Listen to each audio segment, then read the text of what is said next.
Oke, sekarang kita ke Century ini ya. Udah.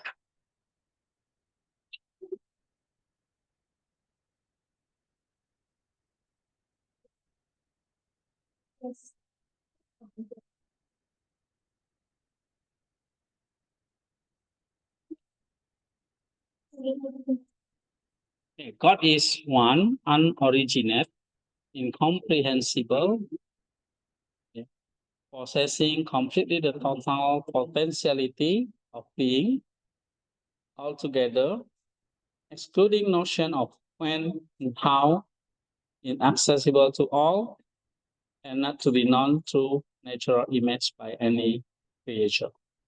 Ya.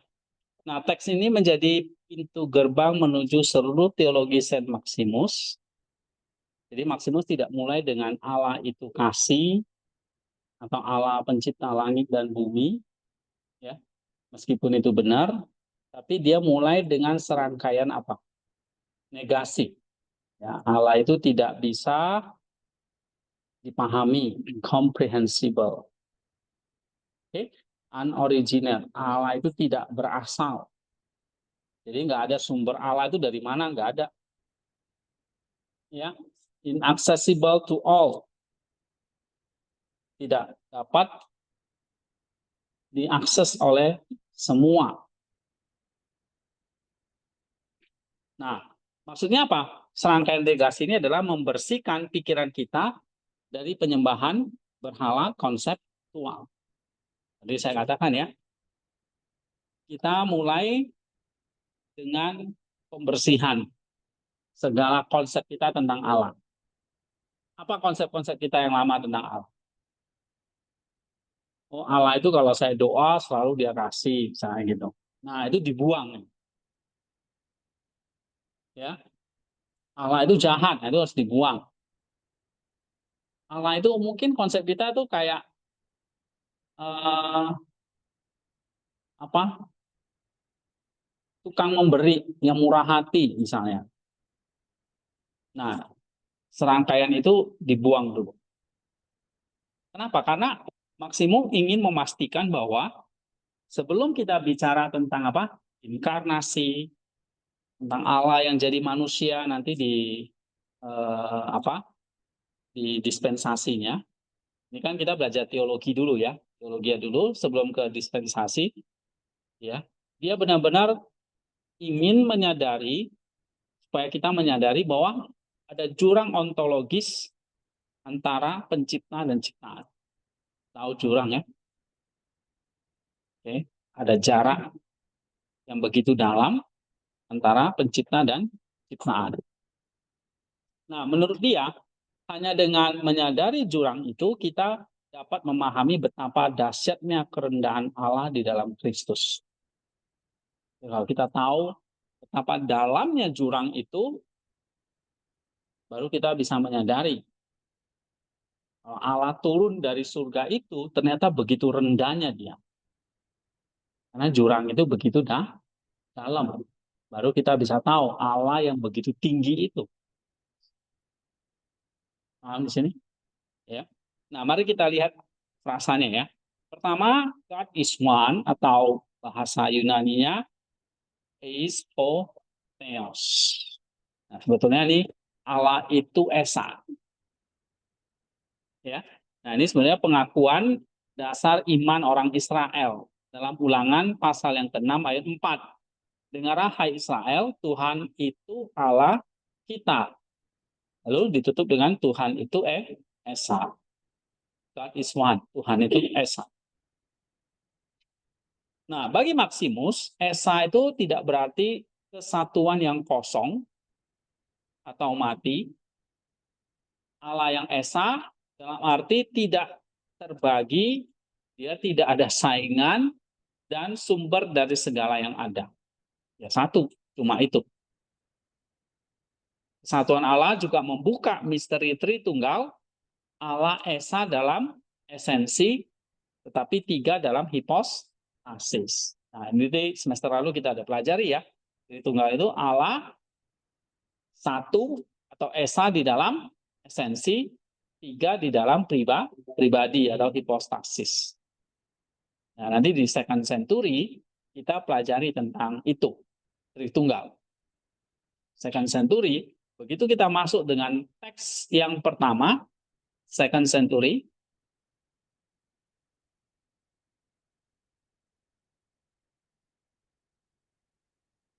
nih, langsung kita disuguhkan dengan Tritunggal.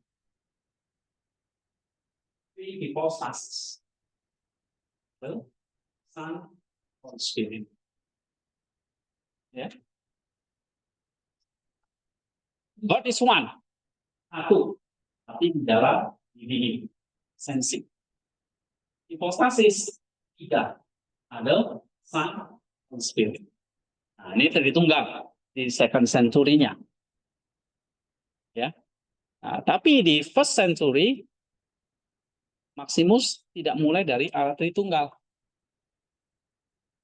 atau tiga hipostasis itu. Dia mulai dari apa? Dia cukup mengatakan apa? God is one.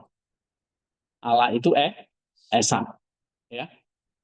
Nah, tapi pada teks ini Maximus masih berbicara tentang Allah di dalam keesaan kodratnya sebelum masuk ke perbedaan pribadi. Ya.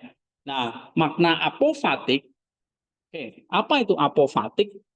Nanti kamu pelajari di sini. Ya, di buku ini Pengantar Teologi Timur dan Barat. Ini metode teologi, ya, tentang apofatik. Di pertemuan yang keempat ya. Nih, metode dan epistemologi teologi ada namanya apofasis dan katafasis. Ya. Jadi ada tradisi timur yang mengembangkan dua jalan yang saling melengkapi. Satu teologi apofatik, berarti yaitu tadi negasi tadi, via negativa. Tapi ada teologi katafatik via positiva. Nah, apofatik ini berarti apa? Menyangkal semua atribut yang dinisbahkan kepada Allah karena Allah melampaui seluruh konsep manusiawi. Itu istilahnya. Itu teologi apofatik. Jadi menegasi, menyangkal semua atribut. Jadi misalnya Allah tidak dapat dipahami. Nah, itu teologi apofatik. Allah tidak berasal dari manapun. Itu apofatik. Oke? Nah, tapi kalau katafatik menegaskan atribut-atribut Allah berdasarkan wahyu dan pengamatan ciptaan.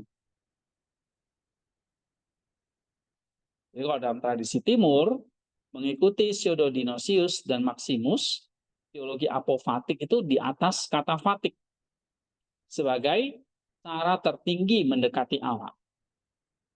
Nah, maka dalam teologi Maximus, kita nggak diajarin dulu teologi katafatiknya. Teologi katafatik itu misalnya Allah itu kasih, Allah itu pencipta, Allah itu maha kuasa. Itu katafatik. Tapi dimulai dengan apofatik. Misalnya tadi, God is unoriginate. God is incomprehensible. Allah itu tidak dapat dipahami, Allah itu tidak berasal dari manapun gitu. Nah, itu teologi apofatik, ya. Oke. Nah, apa makna apofatiknya? Allah Esa bukan berarti ia dapat dihitung sebagai satu di antara yang lain. Kalau ada satu kan ada dua, ada tiga, ada empat, kan gitu ya. Tapi Esa itu dalam pengertian, maka tidak dikatakan Allah itu satu. Tapi Allah itu Esa. Artinya apa? Memang nggak bisa dihitung. Bukan kayak satu apel di antara banyak apel gitu. Ya, karena apa? Karena memang apofatiknya apa? Tidak ada yang sebanding dengan dia. Itu maknanya. Keesaannya adalah keesaan yang melampaui angka satu pun itu hanyalah analogi keterbatasan bahasa kita. Ngerti? Oke? Ya. Jadi Allah yang esa itu maksudnya apa? Teman. Makna apofatiknya apa? Allah itu bukan berarti iya. Terus kenapa kok dia nggak bisa dihitung? Satu itu kan angka, Pak. Ada satu, ada dua, ada tiga, ada empat dong. Ya kan? Tapi ini bukan itu maksudnya. Ini banyak orang yang salah sangka kan. Oh, Allah itu satu, berarti ada dua, ada tiga, empat, kan gitu. Atau Allah itu banyak gitu kan. Nah, karena apa? Kenapa Allah itu esa? Iya, nangkep ini pengertiannya. Oke, tidak ada yang bisa dibandingkan dengan dia. Tidak dapat dihitung. Ini bukan angka soalnya. Melampaui itu makna apofatik. Jadi teologi kita itu mulai dari teologi kata apofatik. Ya, dari angka satu ini. Itu pun hanya analogi. Oke, sekarang yang kedua, unoriginate. Unoriginate itu artinya tanpa awal. Without beginning. Ya. Nah, ini adalah sifat yang hanya dimiliki Allah. Tanpa awal. Jadi, di luar itu segala sesuatu yang lain, kayak malaikat, manusia, alam semesta, waktu, ruang, itu semua punya awal. Hanya Allah yang tidak punya awal. Paham? Ya. Nah, mereka itu dioriginasi, artinya mereka diciptakan pada satu titik. Sedangkan Allah tidak. Allah tidak pernah mulai ada. Ia adalah sumber dari segala sumber, penyebab yang tidak disebabkan, ya. Jadi causa sui kalau di dalam bahasa filsafat barat, tapi meskipun itu problematis ya, karena causa sui itu bisa menyeratkan sebab akibat dalam diri Allah, padahal tidak ada. Ya, lebih tepatnya kita mengatakan anarkos. Artinya dia tidak memiliki prinsip awal. Jadi Allah itu tanpa awal maksudnya apa? Dia tidak punya prinsip awal. Dia anarkos. Dia apa? Tidak memiliki prinsip awal atau tidak memiliki permulaan tanpa awal. Nah, ini harus pahami. Pokoknya konsep Allah kalian itu buang semua isi yang ini. Ya. Oke? Kita apa iya? Tanpa awal itu maksudnya apa? Tanpa awal itu maksudnya apa? Apa bedanya dengan manusia?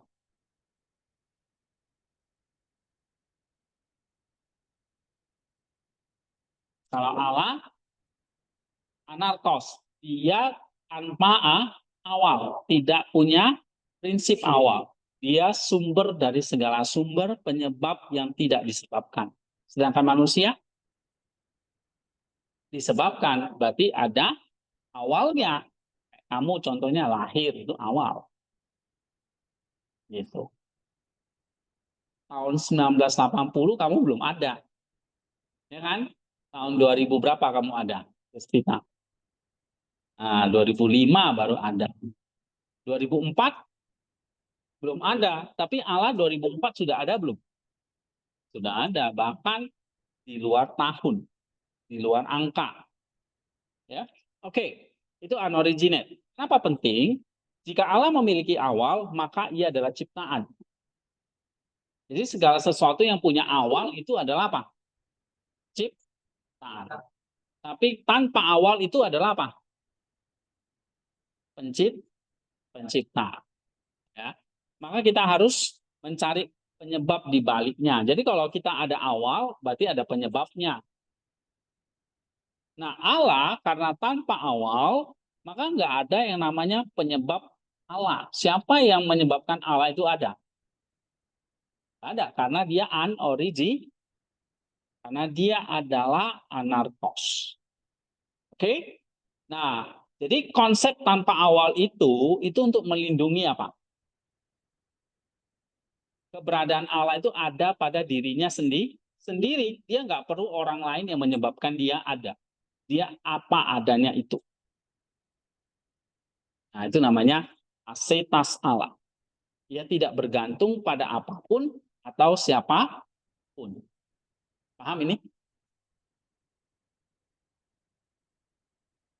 Nah, pelan-pelan ini. Ya. Ini bukan untuk dikuasai, tapi diresapi. Nah, saya udah bilang tadi di awal. Oke? Setiaman. Kenapa penting mempelajari Allah itu satu dan tanpa awal? Kalau Allah itu satu, melindungi apa? Melindungi Allah dari apa?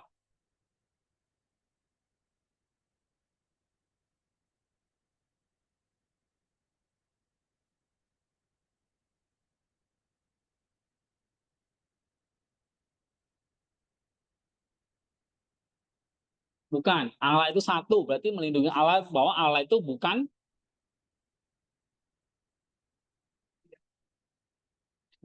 Allah itu apa tadi di sini? Hah? Iya, nggak ada yang bisa dibandingkan dengan gitu. Kalau unoriginate, tanpa awal, melindungi dia bahwa Allah itu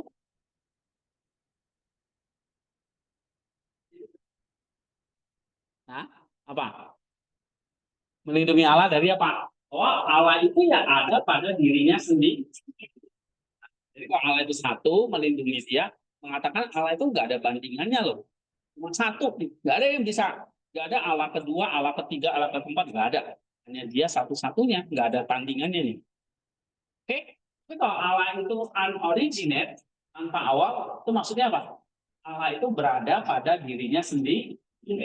Nah, catat ini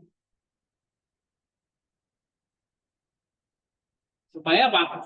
Nanti kamu renungkan lagi sebelum tidur, iya ya, oh, lihat nanti ya. Nah, itu berarti jalan ini doa, kontemplasi. Tapi kalau kamu cuma catat, di situ nggak pernah doa lagi ya, nggak akan sampai tujuan kita. Oke, ini implikasinya nanti.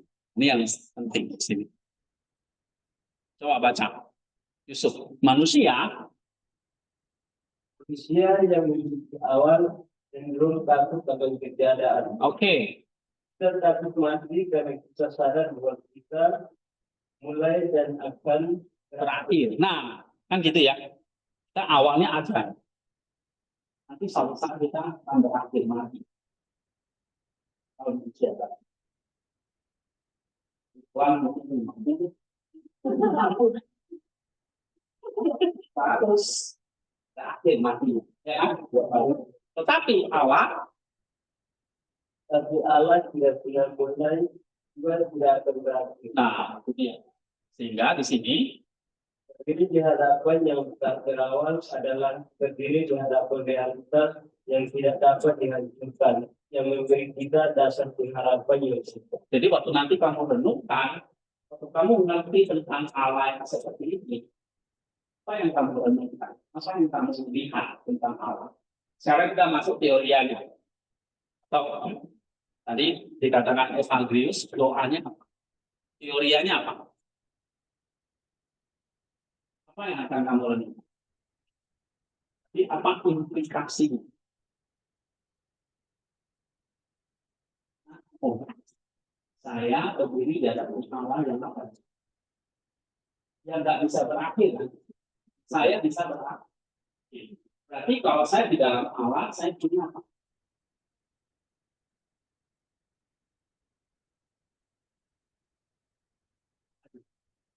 Pengharapan pokok. Ya kan? Kita sudah mengharapkan karena kita seringkali takut, kita takut mati. Nah, kita punya awal, kita punya akhir. Nah, jadi ini jadi apa? Doa kita. Kita punya dasar pengharapan yang pokok. Paham? Nah, ini yang saya mau ajak kalian. Baca teks ini pelan-pelan renungkan. Oh, jadi doa saya apa? Kalau saya tahu Allah itu satu, Allah itu tanpa awal, apa implikasinya buat saya? Ini dia.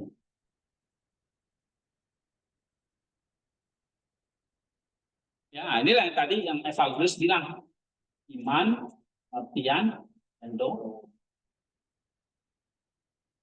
Ya. Oke, yang ketiga, incomprehensible. Apa bahasa Yunaninya? Akata lepros. Ya. Nah, ini adalah istilah kunci dalam teologi apofatik. Tadi apofatik ya, yang menegasikan segala tentang keberadaan Allah itu. Incomprehensible berarti apa?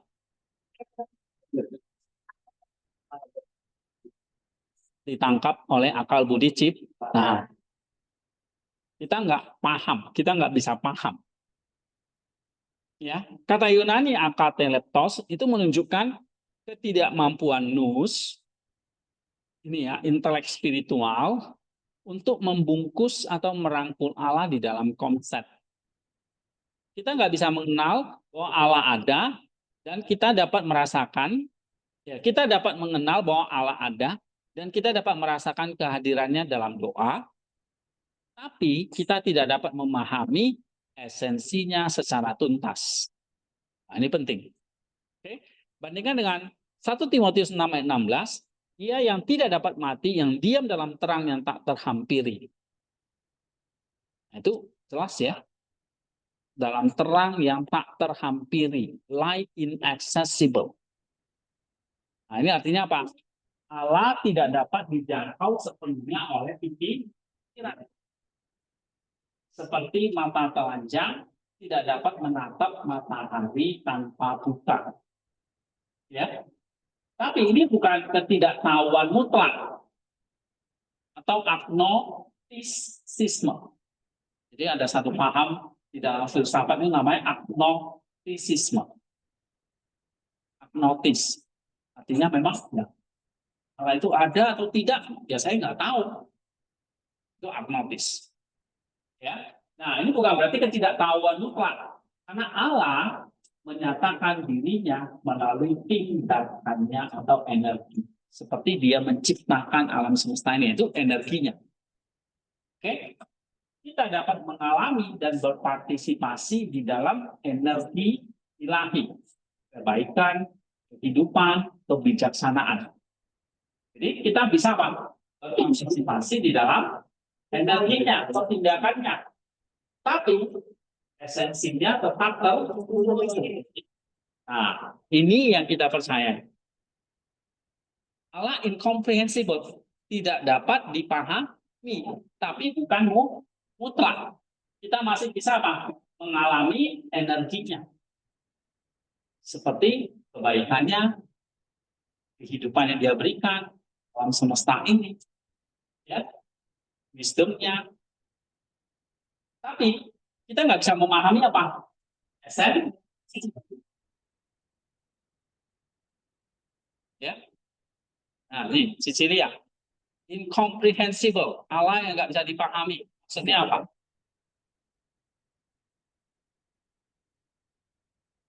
Kita nggak bisa memahami esensinya, tapi bisa mengalami energinya. Itu. Jadi ya. Oke. Lalu ini pengertiannya. Ya. Nah, dari situ apa yang kita dapatkan yang menjadi doa kita.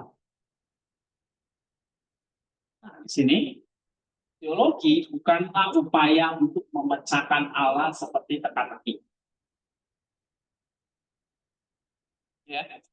Teologi itu bukan Allah itu dibawa ke laboratorium terus kamu gak bedah dia, teliti dia. Enggak. Teologi itu pujian terhadap Allah. ujian di hadapan misteri. Jadi kalau setiap kali kita merasa telah sepenuhnya memahami Allah, nah sebenarnya kita sedang menyembah berhala atau pikiran kita sendiri. Paham ini? Karena apa? Allah itu pada dasarnya adalah misteri. Justru kita bisa mempelajari dia, ya, kita bisa mengalami energinya, esensinya tersebut ini membuat kita makin merasa apa?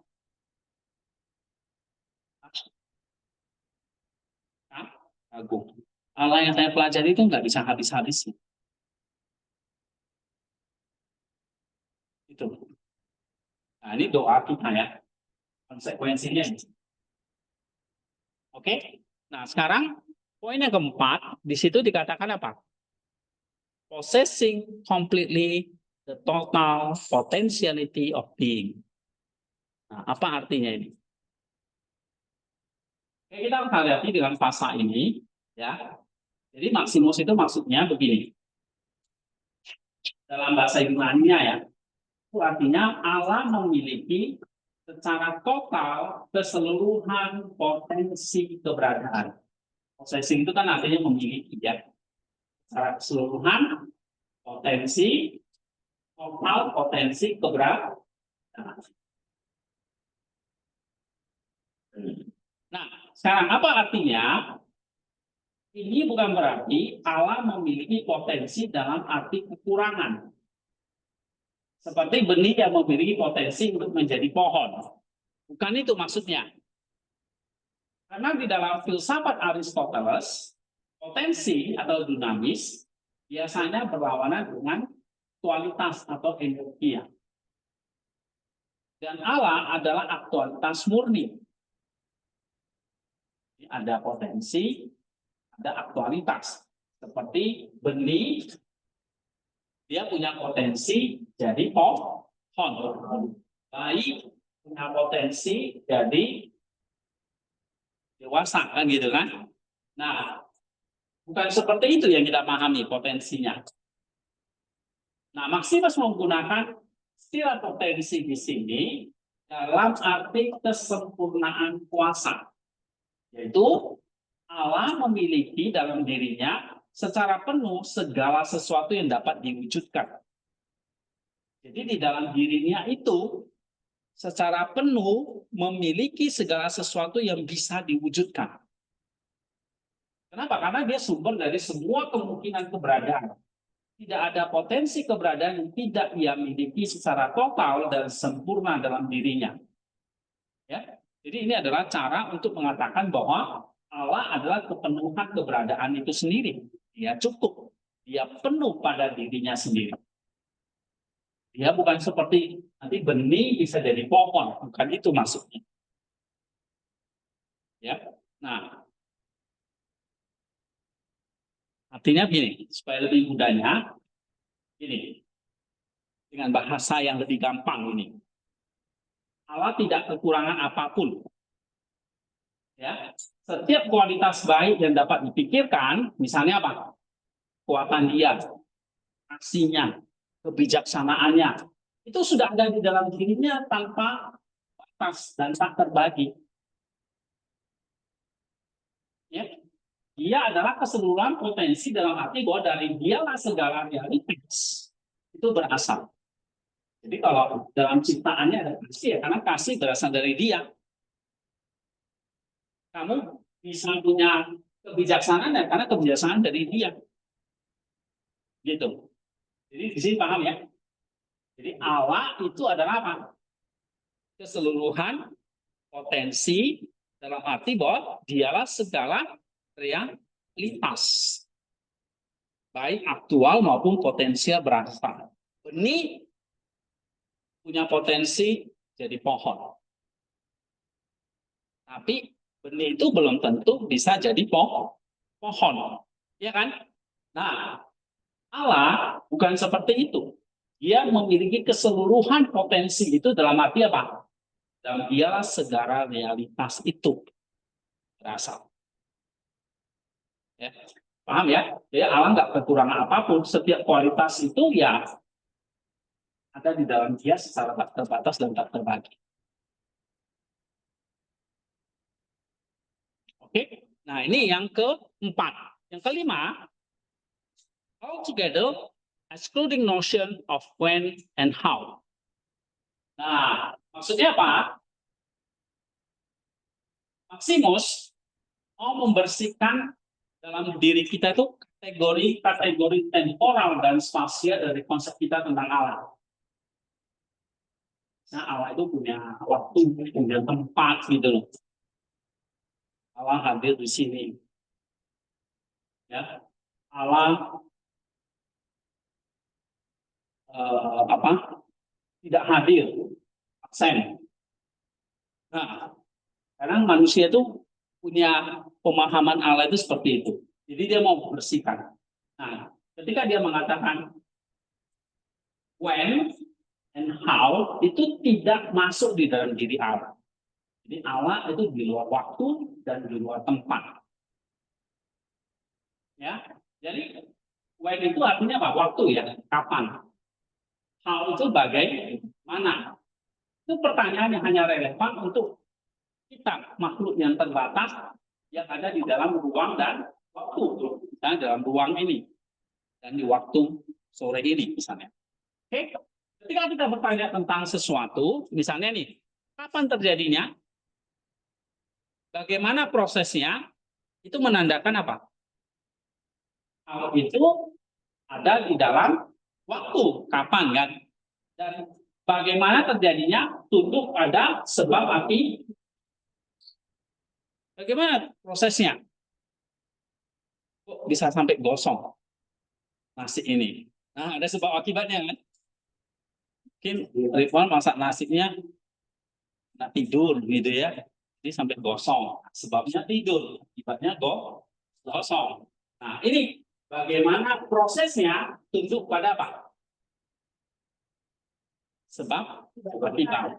Kapan terjadinya tunduk pada apa? Waktu. Nah, Allah di luar itu. Allah sama sekali mengecualikan kapan dan bagaimana. Oke, maka exclude. Exclude itu artinya apa? Pengecualiannya. Jadi tidak ada kapan Allah mulai ada, kapan mulai Allah itu mulai ada. Oh, sejak ada kitab Kejadian, Pak, maka Allah itu jadi ada. Begitu? Bukan. Ya. Atau kapan dia melakukan sesuatu? Karena dia tidak dalam waktu. Baginya, semua adalah sekarang yang dekat. Oke? Jadi Allah di luar waktu. Artinya apa? Waktu bagi Allah itu apa? Semua itu adalah sekarang yang dekat. Kalau kita yang di dalam ruang waktu, ya, ada hari ini, ada kemarin, ada besok, itu di dalam waktu. Tapi di dalam Allah tidak ada yang namanya hari ini, sekarang, waktu, besok akan datang, enggak ada. Ya, dia tidak di dalam waktu. Itu ingat. Yang kedua, tidak ada how atau bagaimana. Allah ada dalam pengertian proses atau metode.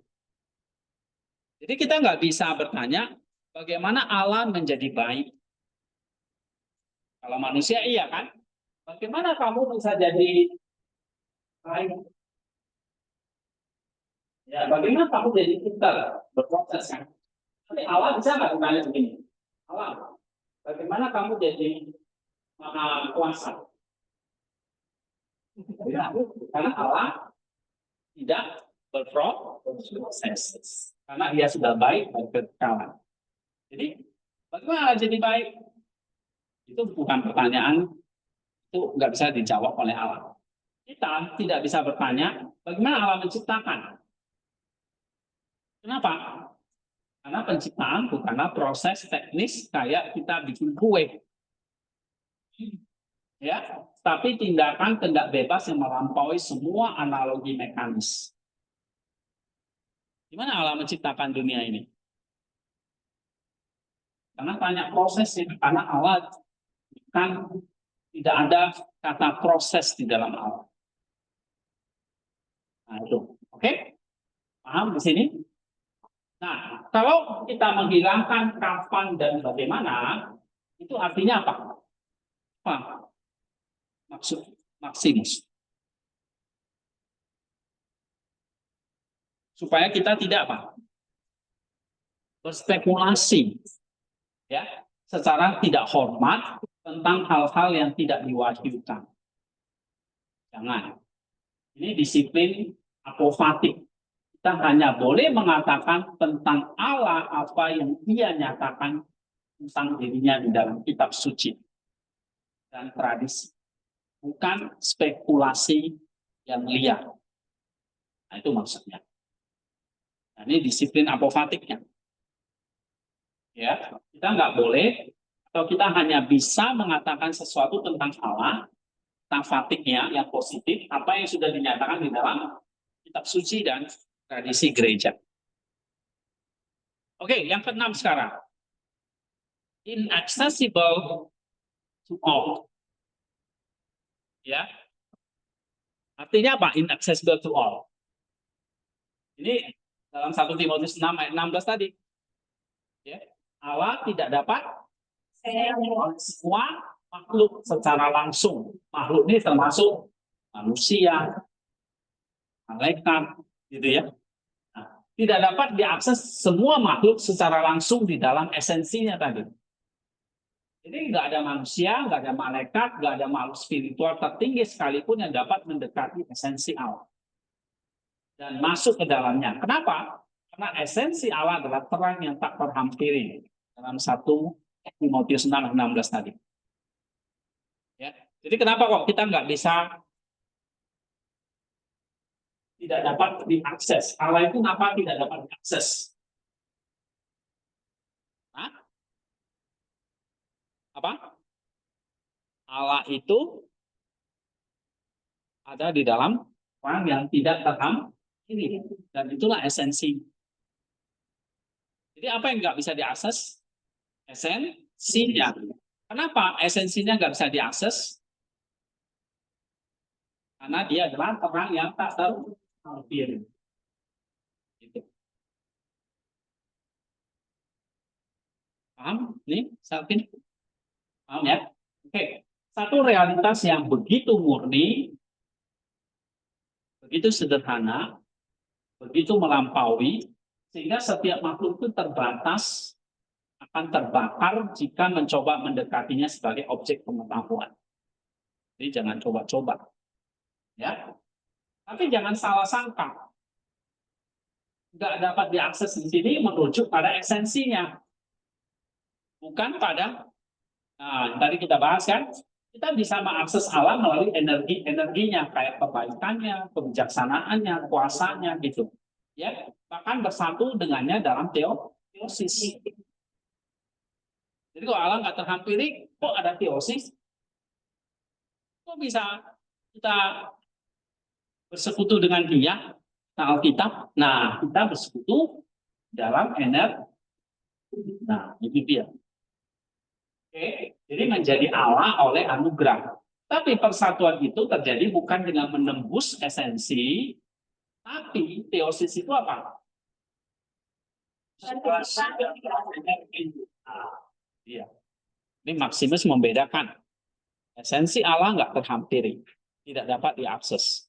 Tapi energinya kita bisa akses melalui energinya. Jadi kamu bisa minta kebaikan Tuhan, kasih Tuhan, kuasanya, kebijaksanaannya, kamu boleh minta. Energinya kamu boleh minta. Bahkan di Alkitab mencatat minta apa? Minta apapun Tuhan bilang. Ya kan? Raja Hizkia minta panjang umur. Ya kan? Tuhan memberkati kita dan sebagainya. Menggandakan 5 roti, 2 ikan. Nah, itu semua kebaikan dia kita bisa akses. Oke? Tapi bukan esensinya. Nah, ini ilustrasi yang sering suka saya pakai. Ya, ini besi. Ini seperti apa? besi yang menyatu dengan api. Besi tidak berubah menjadi esensi api, tapi dia berbagi energi panas dengan cahaya api. Kayak besi ini panas itu. Besi tetaplah besi, dia nggak berubah jadi api, tapi energi api itu berbagi dengan si besi. Nah itu. Ya, demikian pula orang kudus bersatu dengan Allah dalam energi. Jadi kalau kamu mau ngerti teosis, ya ilustrasi yang paling menurut saya yang oke ya, itu tadi besi panas tadi. Nah, itu teosis. Kita tetap besi, tapi berpartisipasi di dalam api yang energi tadi. Ya, besi nggak berubah jadi api, atau api jadi besi, enggak. Besi tidak berubah jadi esensi api, tapi dia berbagi energi panas dan cahaya api. Jadi besinya berbagi, berpartisipasi begitu. Nah, maka kita bisa mencapai teosis di dalam energi, bukan di dalam esensi. Nah, kamu pelajari ini untuk apa sih? Apa doanya?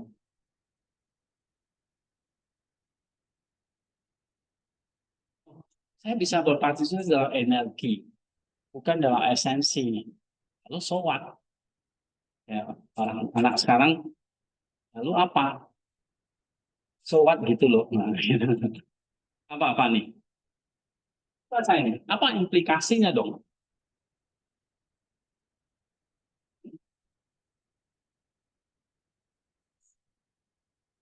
Ini. Memang kita nggak bisa menjangkau Allah dengan pikiran. Incomprehensible, ya kan? Tapi kita bisa menjangkau dia di dalam energi. Ini apa? Kita bisa di dalam doa, kita memang nggak sedang berusaha naik ke surga, bersama dia. Tapi karena bisa berpartisipasi dalam energinya, maka sekarang ada namanya doa. Kita membuka diri agar Allah yang tak tetap itu datang kepada kita melalui anugerah. Nah, doa itulah kerendahan hati yang mengakui ketidakmampuan kita. Tapi kita percaya pada inisiatif Allah. Kalau kita doa, dia akan datang memberikan kita maknya, energinya. Energinya itu apa aja sih? Maknya, kebijaksanaan, kekuatannya, kuasanya, kasihnya, anugerahnya, dan semuanya itu adalah energi. Nah, karena kita bisa berpartisipasi dapat energinya, ya lu mesti minta dong. Ya kan?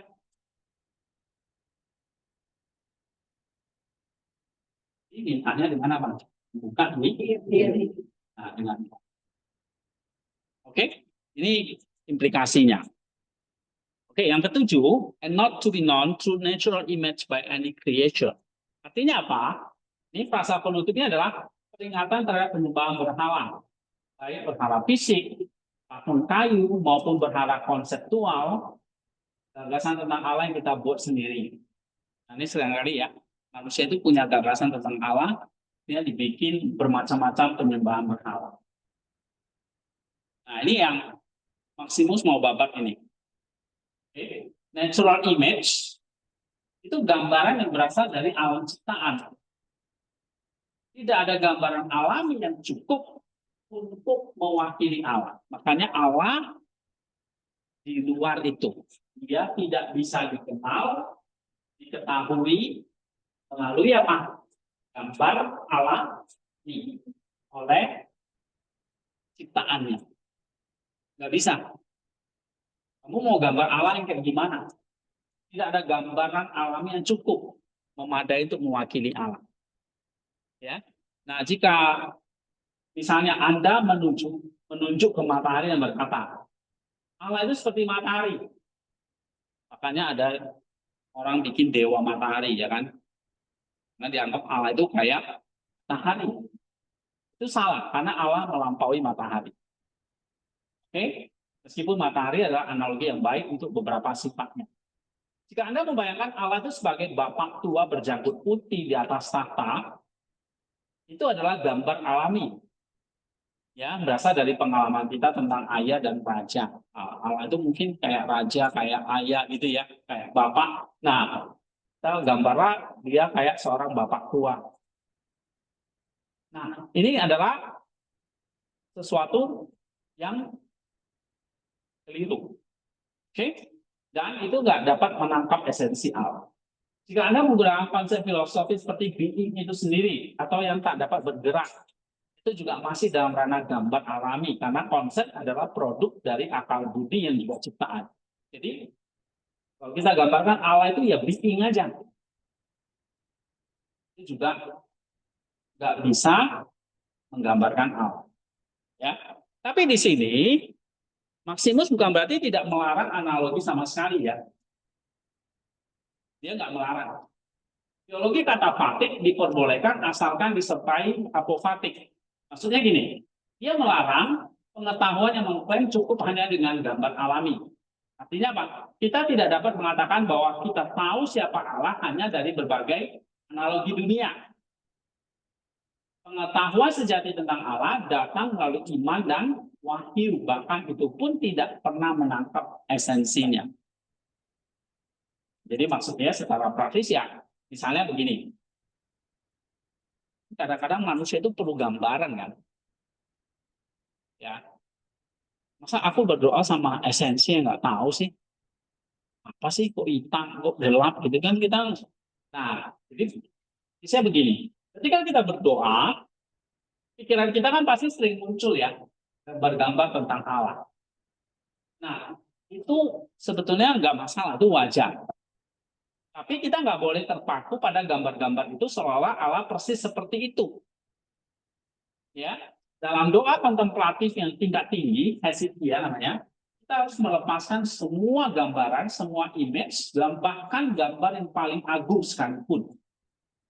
Dan kita hanya bisa berdiri di dalam kegelapan iman, di mana Allah hadir tanpa wujud. Karena Allah memang tidak dikenal melalui gambar. Jadi, kalau kita masih pemula di dalam doa, boleh kita membayangkan gambar-gambar seperti itu. Wajar. Tapi harus diikuti dengan apofatiknya.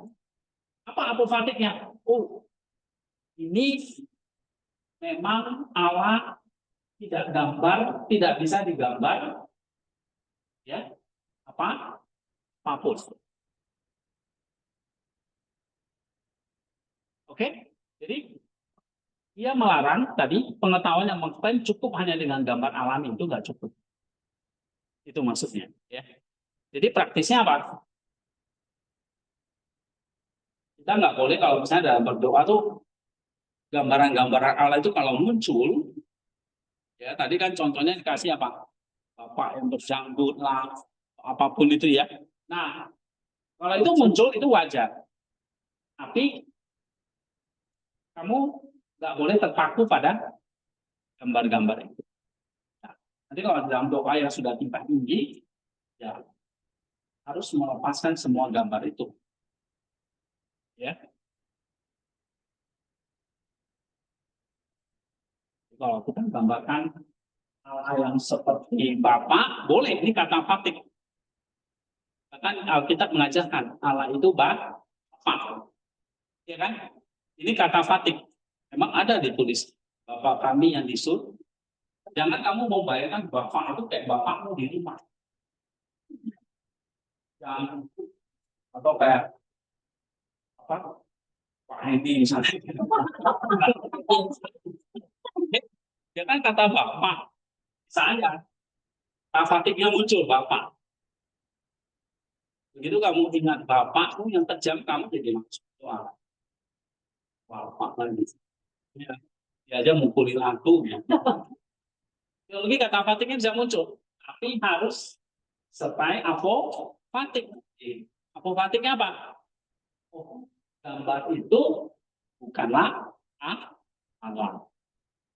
Oke? Jadi kita harus tidak boleh terpaku ya pada gambar-gambar itu seolah Allah itu seperti itu. Oke, paham nggak di sini? Ya, kita selesaikan ini sampai jam 6 ya. Oke. Nah, Mengapa maksud memulai dengan teks ini? Jadi di sini maksudnya adalah gini. Judul karyanya kan itu 200 teks tentang teologi dan dispensasi inkarnasi anak Allah. Jadi dia sebetulnya ingin kita itu merenungkan dua hal. Yang pertama begini, tentang teologi. Ya, teologi itu ilmu yang mempelajari tentang Allah. Ya. Nah, Allah itu kamu harus ngerti ada dalam dirinya sendiri. Dia tidak berawal, tidak terselami, tidak terhampiri, melampaui waktu dan ruang dan semua gambar yang ada, semua berhala yang ada. Oke, ya, ini adalah satu jurang ontologis yang tidak terselami. Memang nggak bisa selami. Ini ciptaan, ini pencipta. Memang ada jurang. Itu teologi. Tapi jurang yang dalam ini ada dispensasinya. Nah, kamu telat ngerjain tugas. Pak, minta dispensasi lah. Namanya dispen. Oh, berarti ada apa? Simpanan. Ya. Nah, apa itu dispensasinya? Nah, jadi manusia. Sang tak terhampiri itu masuk ke dalam rahim sang perawat. Jadi, sang yang tak berawal tadi, unoriginate tadi, dilahirkan sebagai bayi, sang tak terbatas tadi, dibatasi oleh daging, sang tak terkenal itu, yang nggak bisa dikenal itu, sekarang dikenal sebagai Yesus dari saya. Nah, jadi kamu bisa melihat di sini ya, teks satu yang begitu transenden secara radikal, Allah yang transenden secara radikal, artinya kita akan terpesona ketika kita pelajari tentang inkarnasi. Jadi sebelum kamu pelajari inkarnasi, kamu perlu pelajari Allah yang transenden. Begitu kamu pelajari inkarnasi, kamu akan terpesona. Nah, itu Maximus. Ya. Allah tidak harus turun, dia tidak perlu menyelamatkan kita, dia bisa saja membiarkan kita binasa dalam dosa. Tetapi justru karena dia melampaui segala tindakannya menjadi manusia adalah kerendahan hati yang tak terbayangkan, itulah inti dari kekristenan, bukan manusia yang naik mencari Tuhan, tapi apa? Tuhan yang turun mencari.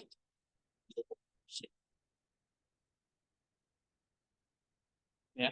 Jadi kalau kamu pelajari teks satu ini, kamu akan nanti makin menyadari, inkarnasi itu ternyata satu kerendahan hati Allah yang tidak bisa kita bayangkan.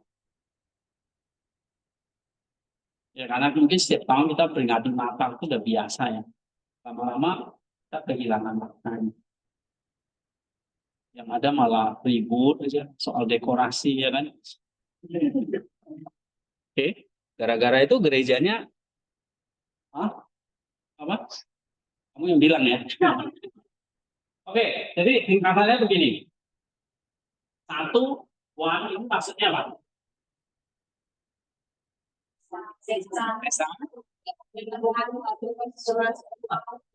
Oke, ini ringkasannya. Kalau unoriginate, setas tadi itu apa?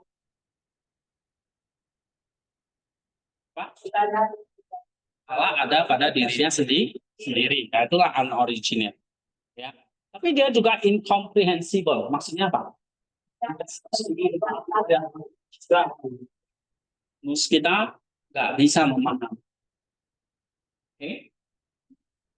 Lalu dia punya possessing total potentiality of being. Maksudnya apa?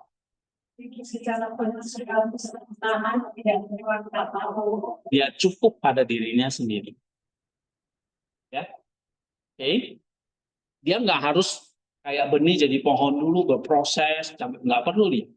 Dia sudah memiliki semua total potentiality. Okay. Terus,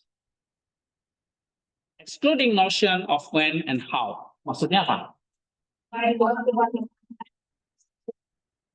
Ya, dia di luar waktu dan hukum sebab akibat. tapi inaccessible to all. Artinya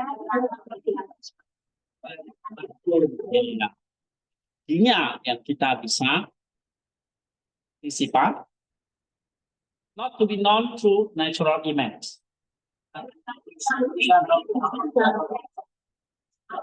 Allah nggak bisa dikategorikan atau dipahami lewat gambar atau lewat apapun dari alam ciptaannya.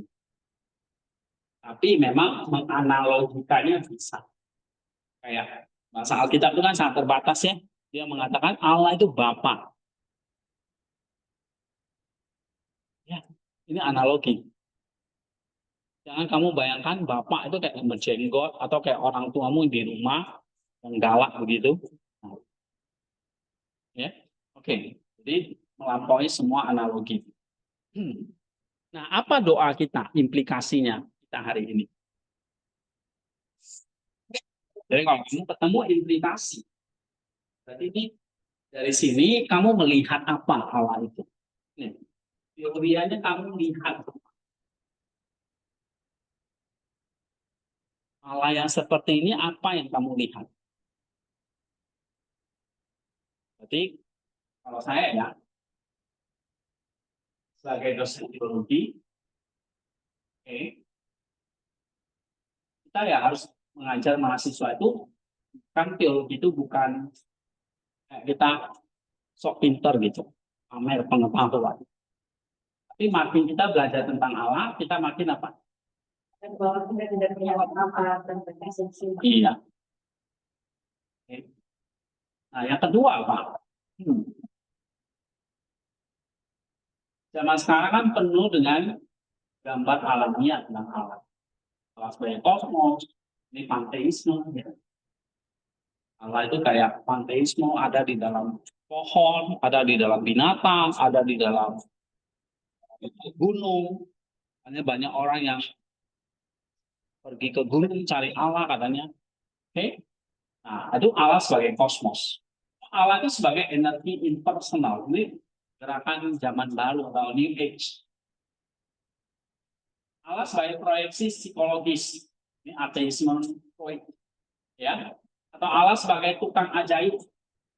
Ini kekristenan karismatik ini. Cek minyak urapan. Uangmu jadi double misalnya gitu. Ya. Nah, itu Allah jadi tukang.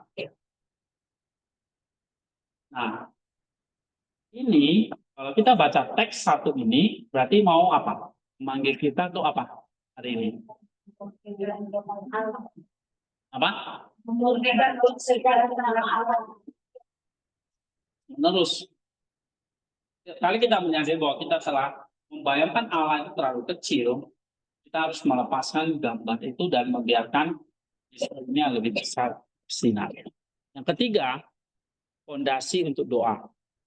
Nah, ketika kita berdoa, kita cenderung berbicara kepada Allah seolah-olah dia adalah seorang teman yang duduk di samping kita.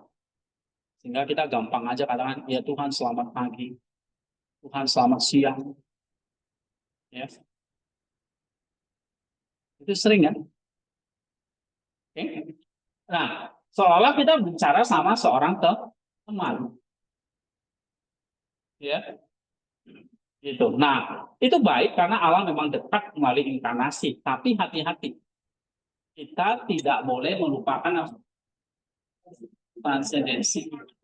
Nah, terkadang kita perlu diam di hadapannya, menyadari bahwa ia tidak terjangkau dan tidak dapat dikenal melalui gambar alami.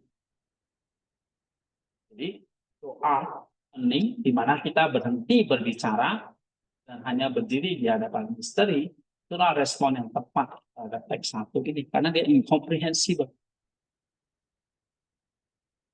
Ya, kamu mendekati Allah,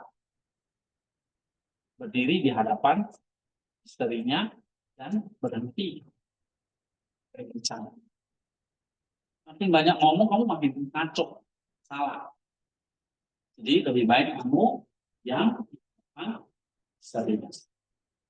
Lebih baik kamu banyak mengerti teks satu. Oke, nah itu tadi implikasi yang ketiga, ini fondasi untuk kita berdoa. Hati-hati, kita nggak boleh melupakan transendensinya. Ya, jadi seimbang. Yang keempat, kalau kita bicara tentang teks 1, maka kita sangat menghargai inkarnasi. Kenapa? Ya, inkarnasi akan kehilangan kekuatannya kalau tanpa teks 1 itu.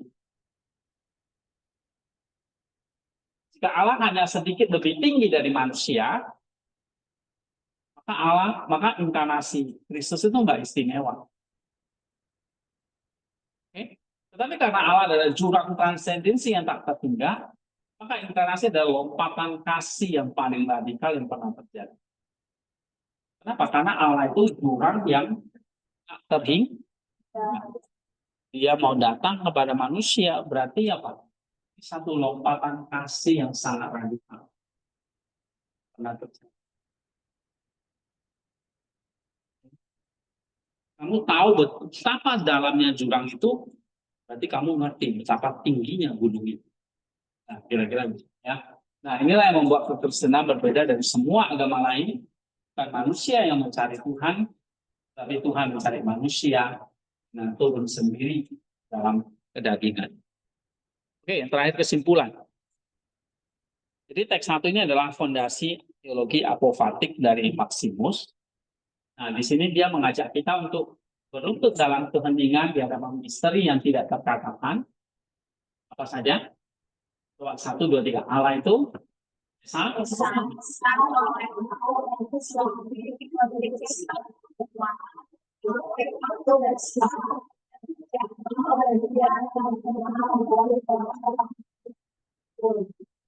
Itu dia.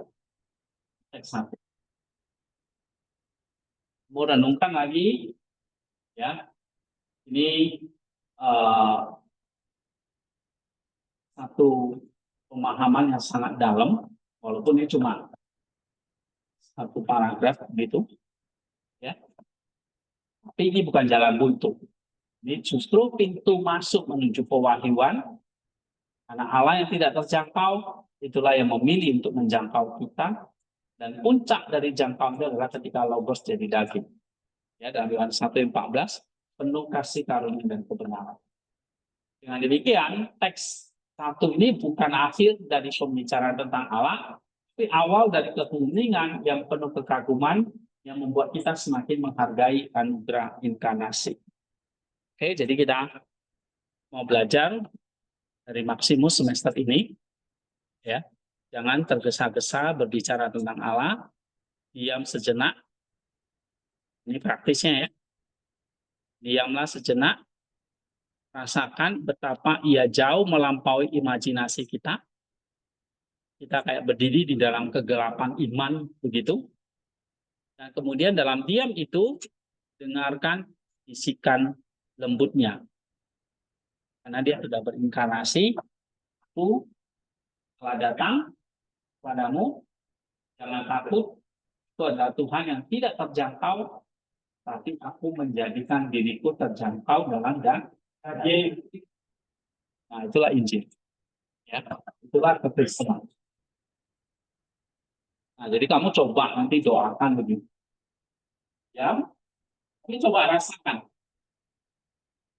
Ya, diam berarti Allah itu penuh misteri.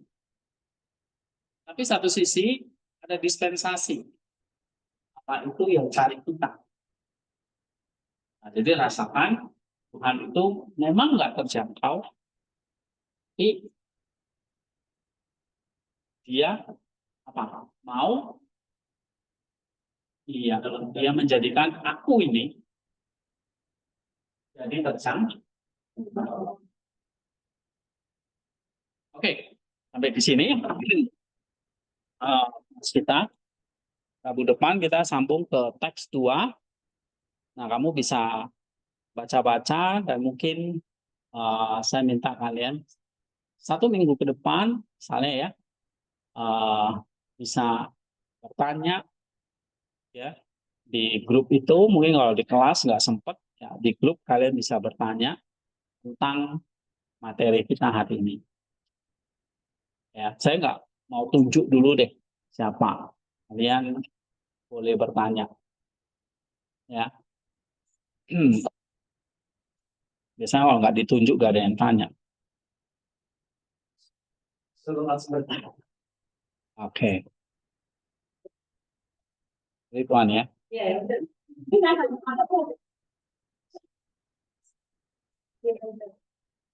Dia paling semangat dari awal sampai akhir. Kan? Hah? Kenapa? Karena takut saya sindir lagi. Oke.